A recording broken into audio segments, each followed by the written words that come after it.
안녕하세요. 샬롯 질장로교회 성도 여러분, 한 주간도 승리하고 계시나요? 오늘은 영화 이야기로 시작합니다. 톨킨의 걸작인 반지의 제왕은 2001년부터 2003년까지 총 3부작 영화로 만들어졌습니다. 이 영화는 역사에 남을 걸작이라는 전세계 극찬을 받으며 총 29억 달러 이상의 흥행 수익을 거둔 명작입니다. 이 영화에서 인상적인 장면 중 하나는 악에 대항하는 자들의 리더인 아라곤이 마침내 왕관을 쓰고 왕좌에 오르는 장면입니다. 그 광경을 지켜보는 모든 이들은 박수와 환호성을 치며 기뻐합니다. 아라곤의 왕의 대관식은 가슴 벅차 오르는 장면입니다. 비록 지상의 왕에게 다스림을 받아본 적은 없지만 많은 사람이 이 장면에 공감했습니다. 왜일까요? 아마도 우리의 마음속 깊이 진정한 왕을 갈망하고 있기 때문이 아닐까요? 그저 그런 왕이 아닌 선하고 지혜롭고 은혜로운 왕 말입니다. 그래서 신학자 D.A. 카스는 말합니다. 우리에게는 왕이 필요합니다. 온전히 의롭고 타락을 모르며 전적으로 선하고 악의가 전혀 없는 그런 왕이 필요합니다. 솔로몬은 모든 걸 갖춘 이상적인 왕이었습니다. 당시 이스라엘은 하나님이 아브라함에게 주었던 약속의 말씀이 실현된 듯 보였습니다. 구원받은 하나님의 백성은 하나님의 약속하신 땅에서 살고 있었고 그들에게는 선하고 지혜로운 왕이 있었으며 다른 나라들도 솔로몬의 지혜로 복을 받고 살고 있었습니다. 그러나 안타깝게도 성경의 역사서에서 솔로몬의 기록의 마지막 부분인 열왕기상 11장에서 확인된 그의 마지막은 너무나 초라합니다. 가장 지혜로웠던 왕이 가장 어리석은 왕으로 퇴장하게 된 것입니다. 솔로몬의 데뷔는 화려했습니다.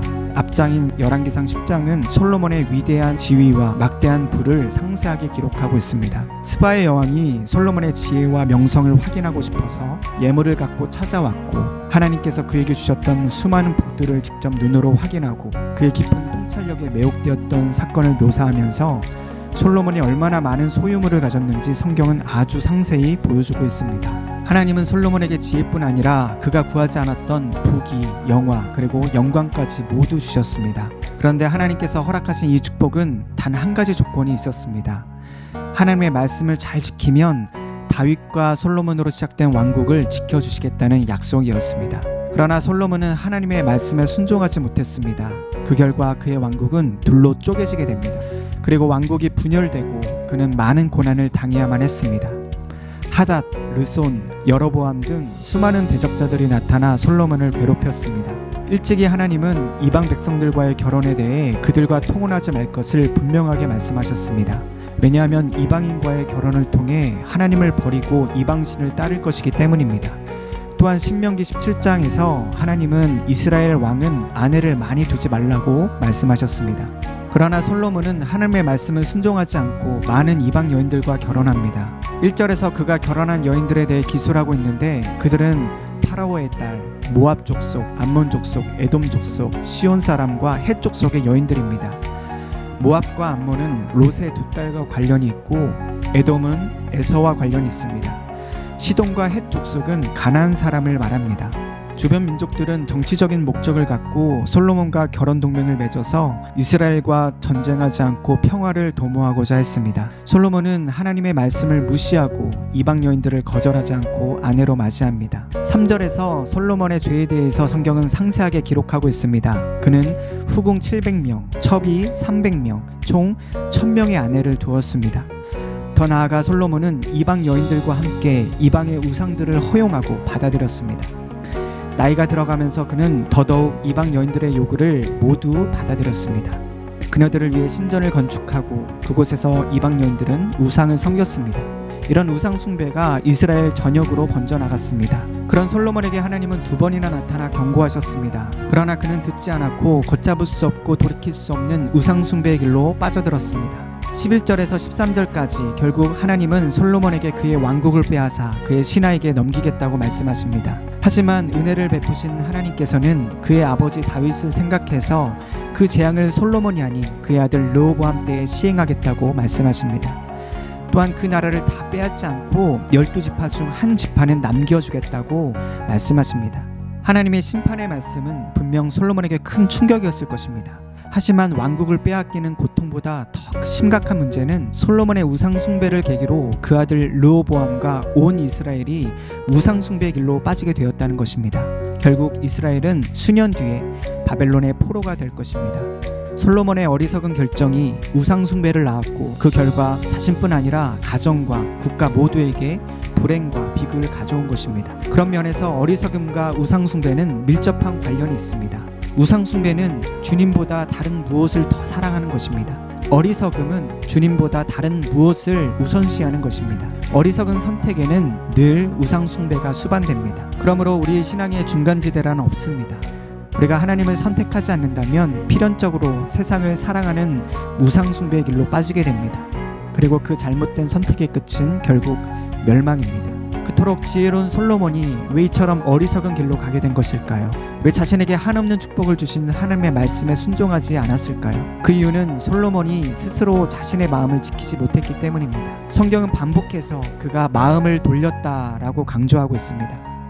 그가 하나님께서 마음을 돌이켜 하나님을 떠나 이방 여인과 우상을 사랑했다고 반복해서 말씀합니다.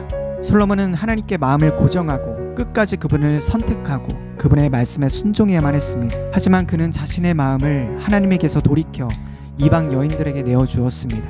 결국 그의 어리석은 선택은 그를 타락시켰고 그뿐 아니라 그의 가정과 그의 나라가 하나님을 떠나게 만들었으며 나라가 결국 분열되고 멸망하는 비참한 최후를 맞게 됩니다. 실존주의 철학자 사르트르는 인생은 B와 D 사이의 C이다라고 말했습니다. 사람들은 세상을 살아가면서 수많은 선택을 하며 살아갑니다. 그 수많은 선택이 나를 만들어갑니다. 여호수아는 가나안 땅에 들어가기 직전 모든 이스라엘 백성들을 불러 모아 선택을 요구하죠.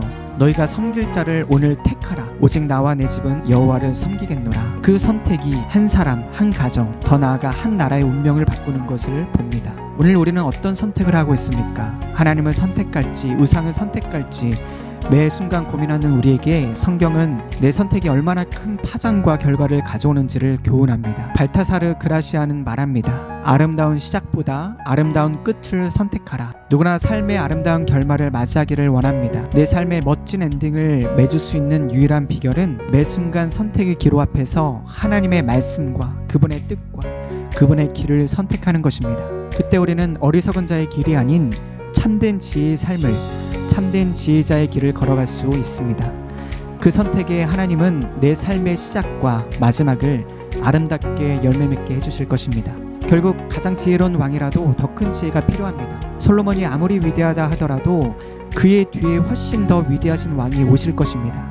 예수님은 자신이 솔로몬보다 더 지혜롭고 선하고 완전하신 왕이라고 선포하십니다. 누가복음 11장 31절 말씀입니다.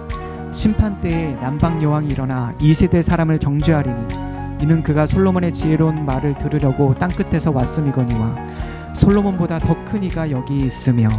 예수님이야말로 우리에게 꼭 필요한 지혜이십니다. 예수님의 지혜는 우리가 어떻게 살아야 할지를 보여줄 뿐만 아니라 그 자체로 우리에게 생명을 주는 지혜입니다. 바울은 고린도 교회에 편지할 때 그것을 확신하며 말했습니다. 고린도전서 1장 30절 말씀입니다. 너희는 하나님으로부터 나서 그리스도 예수 안에 있고 예수는 하나님으로부터 나와서 우리에게 지혜와 의로움과 거룩함과 구원함이 되셨으니.